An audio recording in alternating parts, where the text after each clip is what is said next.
नमस्कार दोस्तों, मैं हूं अंतिमा की ज़िंदगी। स्वागत करती हूं दोस्तों अनीता पांडे देहाती लोग। दोस्तों आज हम लोग लेकर आए बहुत प्यारा सा देवी बजरा गीत। कैसे लगेगा कमेंट बताना, भरपूर सपोर्ट करना, प्यार आशीर्वाद दुलार भर भर के देना दोस्तों हमारे इस गीत पर। तो ज़्यादा से ज़्यादा शेयर करना वीडियो को।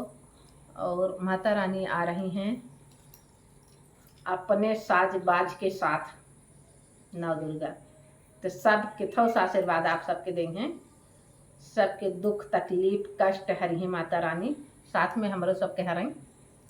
और हम सब इससे गावत बजावत चहकत मुस्कुरात खूब आगे बढ़त जाई। आप सब कृपा रहा है हमारे सबके ऊपर, खूब आशीर्वाद देख जाएंगे तबे बढ़ पाओ, ना इतना बढ़ पाओ। आप सबके आशीर्वाद के बिना हम सब अधूरा ही। धन्यवाद दोस्तों।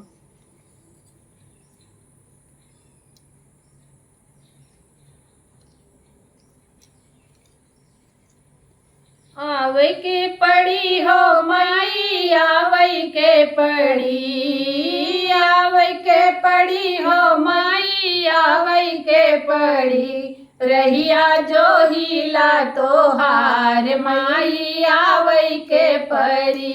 हो रहिया जो हिला तो हार माई, आवे के पड़ी।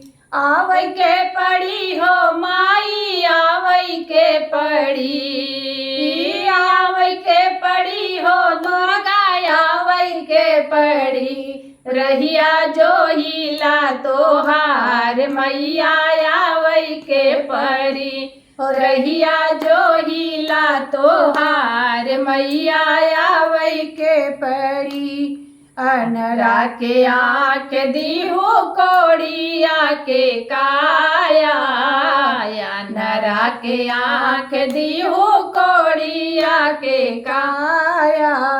केतनऊ के भर दीहू घर मोह माया, केतनऊ के भर दियो घर मोह माया।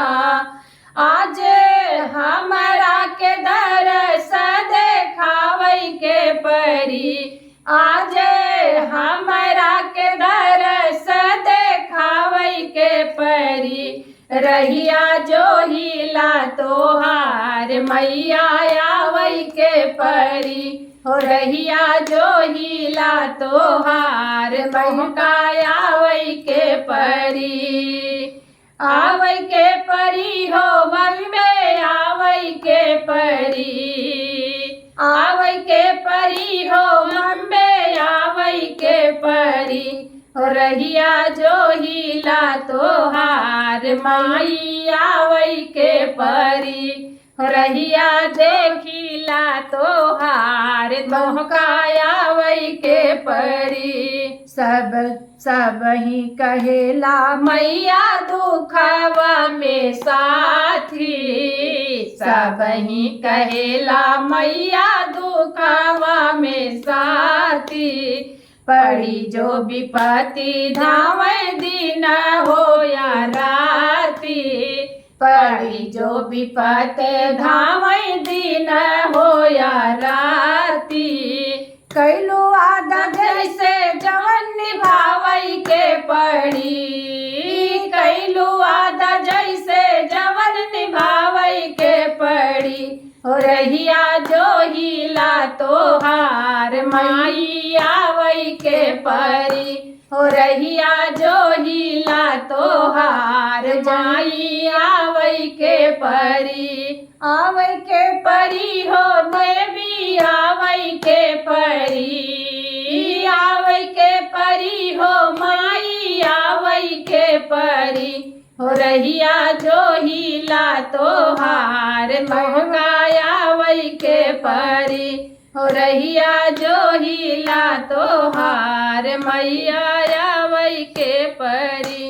नाही मागिया धन, नाही मागिया न धन रतन पदारत, नाही मागिया न धन रतन पदारत।